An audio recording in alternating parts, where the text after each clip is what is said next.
It's hard changing your life. It was hard when just over 3 years ago, in the Penobscot building in Detroit, Michigan, where I was operating my business, and I fell on some hard times, and I was sleeping in my office. It was hard coming into the lobby, and the security said, "Excuse me, Mr. Brown, can we see you for a moment?" And I said, "Yes." And I walked up to the counter, and he gave me an envelope. And he said, "Would you mind reading it here?" And I opened the envelope, and the envelope was from management that said, "This is an office tower. It's not a hotel. Please do not sleep in your office."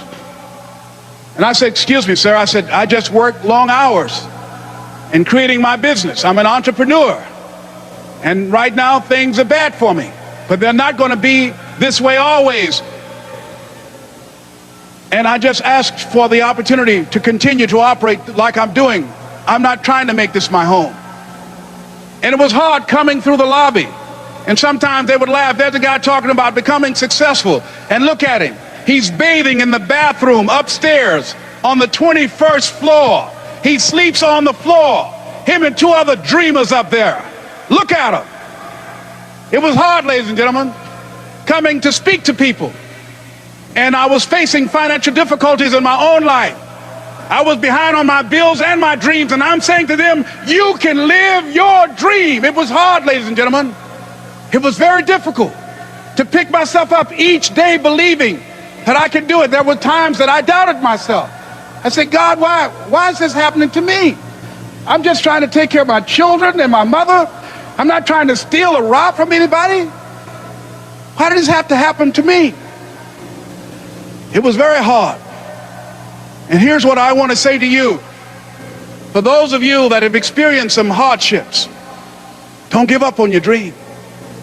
No one could have convinced me by holding on, by continuing to push forward, by continuing to run toward my dream, that one day I would have my own talk show.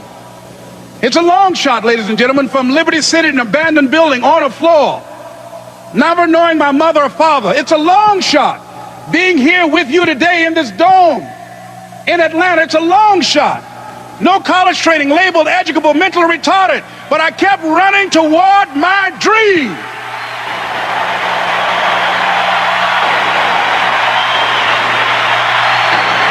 Don't stop.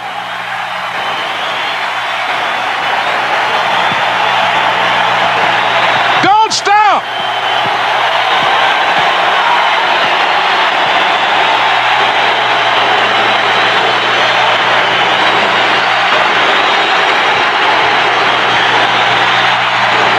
Don't stop running toward your dream.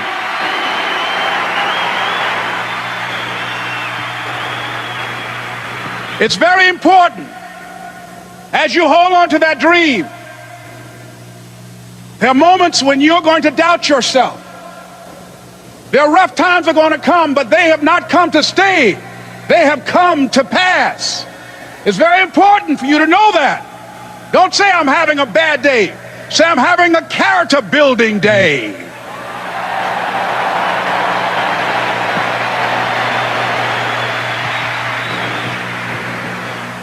It's very important for you to believe that you are the one to make this happen. I remember this high school teacher, Mr. Leroy Washington, at the end of school one June, it was just a few days before we were supposed to leave, and I just got my report card, and it indicated that I'd failed history, and I'd failed English, and I would have to go to summer school. And I was feeling within myself that I was a failure, that I'm slower than most people in getting paperwork, and I was feeling down on myself and very negative. And Mr. Washington was giving a speech to the graduating seniors, and I was in 11th grade. And even though I wasn't supposed to be in there, I went in there because the speech he was giving, that speech was for me. And as he talked, my heart began to beat fast. Tears began to run down my eyes, and I was in the back just listening to him, because he said, and he was a very dramatic man. I still talk to him to this day. He said, as graduating seniors of Booker T. Washington High School, I want you to know that you're blessed and highly favored, and that as you go toward the future, begin to know that you have greatness within you.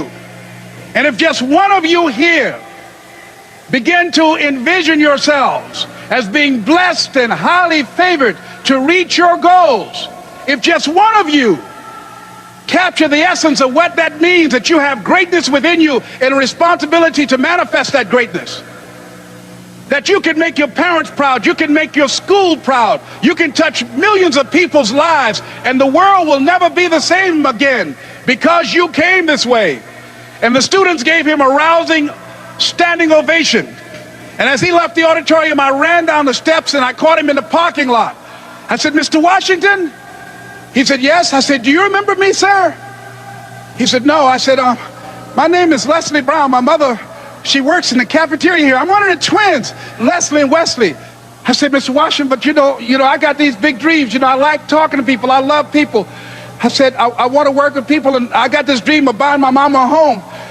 Could I do that, Mr. Washington? He said, it's possible, Mr. Brown. And as he walked away, I called him again. I said, Mr. Washington? He said, what do you want now? I said,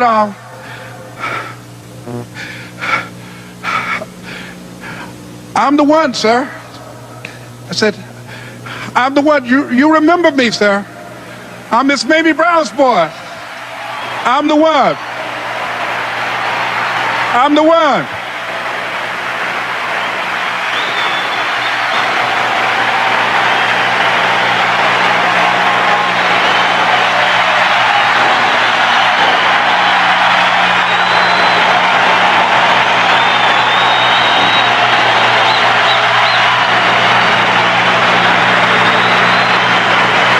And you must feel that's why you're here, because you are the one. And I remember when PBS first played one of my specials called You Deserve, one Sunday afternoon in Miami, Florida. I had some friends call him to tell him to tune in. And he watched the program. He called me in Detroit, and I answered the phone. I said, hello. He said, may I speak to Les Brown, please? I said, who's calling? He said, you know who this is. I said, oh, Mr. Washington, it's you. He said, you were the one, weren't you? I said, yes, sir. He said, and you were so crazy. I said, I know, but I'm rich now.